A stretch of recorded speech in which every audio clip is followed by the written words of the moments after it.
Coffee amta thangminnasi lawe. Kai coffee thaksi ngasidi. Cappuccino tawrsini ha.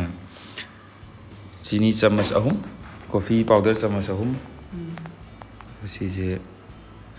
glass amada fajana chini hapkhare mathakta coffee powder si chamas ahum amga hape. Sigi makha tarakutadi si fajana mix tawpiro. Mix tawra matungda sing chamas ama si happy chang chigatani. Sida happy bajang yamdana haitare. Just minimal orgadam ni kona dasu tamna yam hapsalagadi mi lang thoktana mukhogi coffee si mix tawka beating tawbasi yada haitare coffee si am mi lang thokraga koina pam yo form du ta bangam no samai sida kana hanjana opiro marakida yamna nangjalakpa matang lakani napsalakpa haitare chamas otpada nungairakta ising kitang haitare ko chamas atopa chamas amna ising kitang tora happy haitare jan some drop khara ta half kumba haitare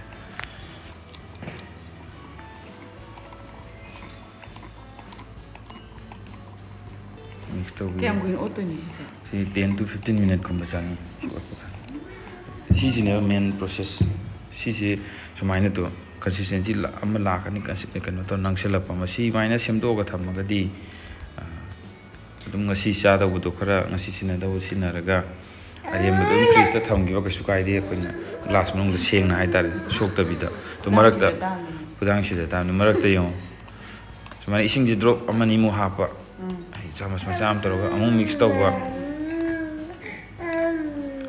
mathang ji light color ama tholaktra si light color je tholak taragadi yara abane batuga khogi chamasina kotlaga sumai thadarapa ganda khogi taraiba mong sigi condition je yorokadaba to nang thakera nang na hani ju am haw sai se mi da mang du haw du mai ni aidi mi na semba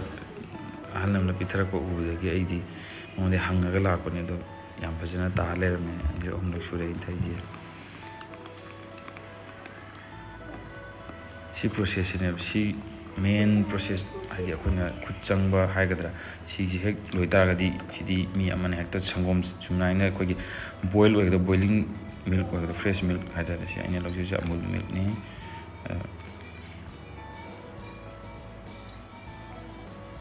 kana makana cream ya hapsan bijang si deina cream hap pagi kanu di tabjendre chamas amagi chang logadabne do taru yadamni naina anirakum makol haitare ko hari lasan to andara lapsan to kudi haitri nga ko asmana anirakum loga sigi chang ji aina loji 100 ml gumba cup aida normal ko tea cup to ne ko tea cup haita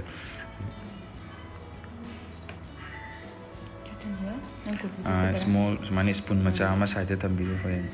tang mix tawna ba chuna thakere tu thakera to haida bakanda wang na haida ga dawni kutto su chung dana ba ta kitang to ga do konji kitang na tai sadre atopa still gi phajaba haibe ya ko na lai ya do asmai tor ga do stay mathak ta taw khalakane ba layer am form to ji do iku chamas macha ji maina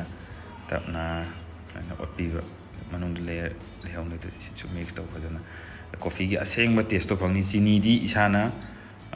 wat la ka di sida edon to yare do ngasai gi ratio du di ai wakane chini wat la roi na khale ai gi ni di jap chare ngau nang thakku ju horom ni da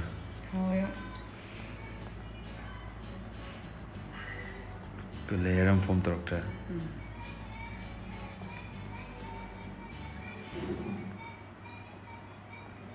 coffee am to in thak so amu ko de ho marakta nong phadok ki wane do akoi thakpai habit oina di laiti akhoi channel sibu subscribe madi share to view like to view YouTube channel akhoi gi family